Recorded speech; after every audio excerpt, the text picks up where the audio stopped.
What really happened to Mercedes F1? Mercedes, the once unstoppable F1 giant, has fallen from grace. Massive crash, and he's crashed into his teammate. The two Mercedes come together. For nearly a decade, they ruled the track, shattering records and leaving rivals in their dust. But now, they're struggling to keep up. What happened? How did a team that seemed invincible suddenly lose its edge? In this video, we'll dive deep into the story of Mercedes' downfall, exploring the technical missteps, the rule changes that shook them to their core, and the glimmer of hope for a comeback. Get ready for a wild ride through the twists and turns of Formula One's most dramatic story. Let's rewind to understand how they got to the top in the first place. Mercedes isn't exactly new to Formula One. Their roots trace back to the pre-war Grand Prix era. But their modern dynasty, that started in 2010 when they purchased the Brawn GP team. This wasn't just a simple rebranding, it was a strategic move that set the stage for a decade of dominance. In 2014, F1 took a big turn when they made some new rules. These rules changed the game and brought in a new era of turbo-hybrid engines. It was a major shift in the sport's history, for sure. Mercedes had been totally on top of their game, getting ready for this shift. And guess what? Their bet on new tech totally paid off in a big way. Their W05 car, powered by a revolutionary 1.6-liter V6 turbo-hybrid engine, proved to be a formidable weapon. With Lewis Hamilton, a rising star who had already secured a world championship with McLaren, and Nico Rosberg, a talented and ambitious driver, at the helm, Mercedes stormed to victory. They won an astounding 16 out of 19 races that season, with 11 1-2 finishes. It was a masterclass in engineering and teamwork, and it marked the beginning of Mercedes' reign. The following years saw Mercedes continue their dominance. Hamilton became the undisputed king of the track, securing 5 more world championships with the team. Rosberg, not to be outdone, claimed his own title in a thrilling 2016 season, only to retire shortly after. But even with Rosberg's departure, Mercedes didn't miss a beat. Valtteri Bottas stepped in, and the team continued its winning streak. From 2014 to 2021, Mercedes won 8 consecutive Constructors' Championships, an unprecedented feat in the sport. They broke records left and right, setting new benchmarks for excellence. Hamilton, in particular, became a record breaker, matching Michael Schumacher's 7 world titles and surpassing his win total. But behind the scenes, the seeds of change were already being sown. The regulations were evolving, and the competition was catching up. Mercedes' dominance, while impressive, was not destined to last forever.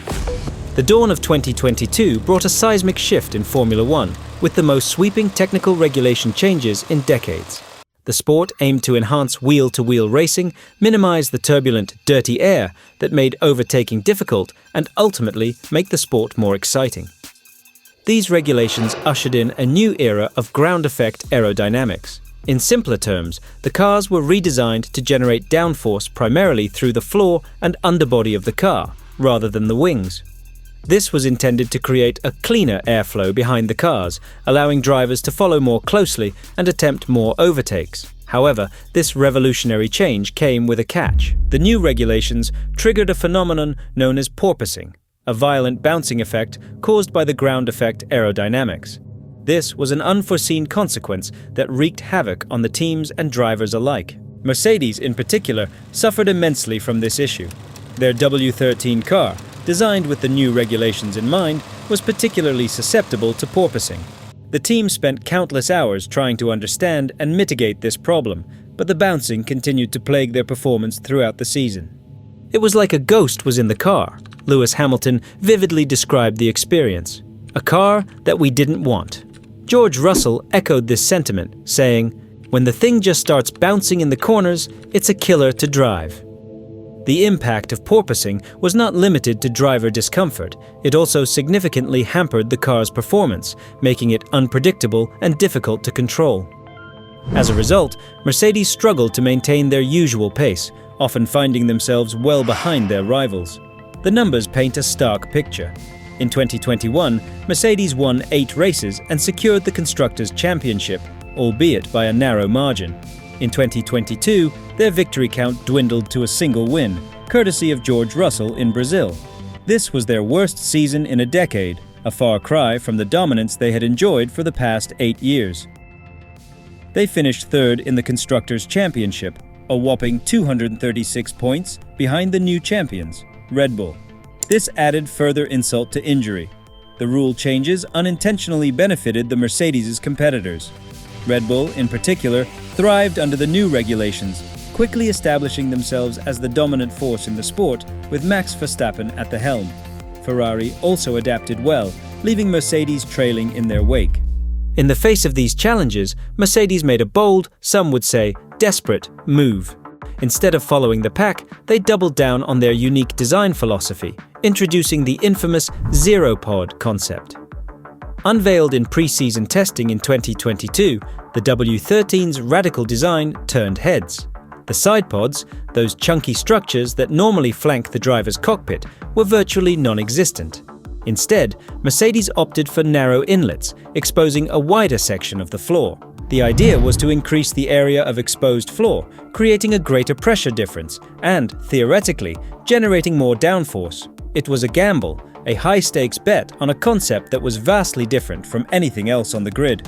Mercedes believed their wind tunnel data and simulations supported the design, promising a significant performance advantage. But as the saying goes, the devil is in the details, and in the case of the zero-pod concept, those details proved to be its downfall. On the racetrack, the zero-pod idea flopped hard. Instead of making the cars go faster, it made the porpoising problem even worse. The large, exposed floor acted like a springboard, amplifying the car's oscillations. To counter this, the team had to stiffen the suspension to an almost unbearable degree, sacrificing low-speed performance and driver comfort. As Mark Hughes, a renowned F1 journalist, put it, the real world inconveniently got in the way of making those simulations accurate. The zero-pod concept, while theoretically sound, simply didn't work in reality. The numbers paint a grim picture. In 2022, Mercedes went from dominating the sport to scoring just one win and finishing third in the championship. In 2023, despite some improvements, they remained well off the pace of the leaders. The W14, an evolution of the W13, was still over half a second per lap slower than the front-runners on average. Mercedes had been tricked by their own simulations. The zero-pod concept, so promising in theory, had failed to deliver in reality. It was a bitter pill to swallow for a team that prided itself on its engineering excellence. But the harsh truth was undeniable. The zero-pod concept was a mistake. Facing a harsh reality, Mercedes took a step back and reassessed their approach. The turning point came in 2023 at the Monaco Grand Prix, where a significantly revised W14 emerged from the garage. The most obvious change was the return of the side pods, a clear departure from the zero-pod experiment. But as technical director James Allison emphasized, the changes went far deeper than mere aesthetics. The Monaco update was not remotely about the things that were visually different, apart from the wishbones, Allison explained. The true transformation lay beneath the surface, with modifications to the floor, front suspension, and brake ducts, all aimed at addressing the W13's fundamental flaws. These changes weren't just about fixing the porpoising and bouncing, though those were crucial first steps. They were about rethinking the car's entire concept, about finding a way to generate downforce efficiently without sacrificing stability and drivability. The results were immediate and encouraging. While not an overnight miracle, the revised W14 showed improved performance, especially in high-speed corners where the previous car had struggled. The drivers reported a more predictable and confidence-inspiring feel, a stark contrast to the bucking Bronco they had been wrestling with before. In the Spanish Grand Prix, just weeks after the Monaco upgrade, Mercedes achieved a double podium finish, a glimmer of hope in an otherwise challenging season. The question for Mercedes now is, when they've put two cars on the podium for the first time this year, can they close the gap to Max Verstappen? The improvements continued throughout the season, though not at the pace Mercedes would have liked. The W14, despite its revised concept, was still fundamentally constrained by the limitations of its initial design. The team was forced to make compromises, balancing gains in one area with losses in another. Yet, even with these limitations, Mercedes was able to extract more performance from the car. They made steady progress, closing the gap to the front-runners, but never quite catching them. By the end of the season, it was clear that the W14, while an improvement over its predecessor, was not a championship contender. The W14, despite its evolution, was simply not a match for the dominant Red Bull. But even in the face of disappointment, there was a sense of optimism within the team. The struggles of 2022 and 2023 had been a harsh lesson, but one that had forced Mercedes to re-evaluate and adapt. The 2024 season saw continued, albeit slow, progress. The W15, while still not a championship contender, showed flashes of brilliance.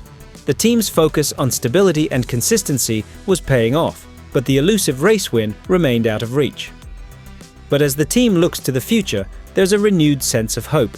The 2026 regulations loom large, promising another seismic shift in Formula One. With significant changes to both the engine and chassis regulations, it's a chance for Mercedes to start with a clean slate.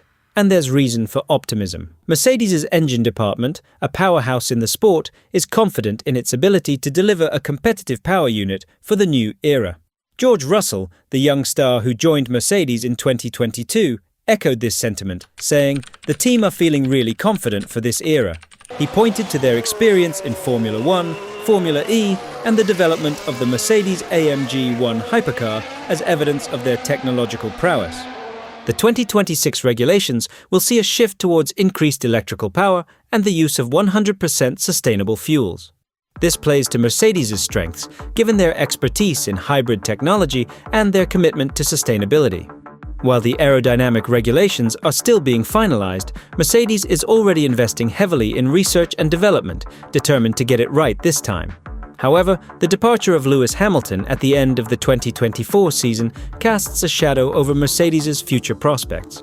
The seven-time world champion, who had been instrumental in the team's success, decided to move on, seeking new challenges. His absence will be felt deeply, both on and off the track. Yet, even with Hamilton's departure, Mercedes remains a formidable force. They've got a tough choice to make when it comes to picking his replacement, and this choice will have a major impact on their future. The road to redemption won't be easy.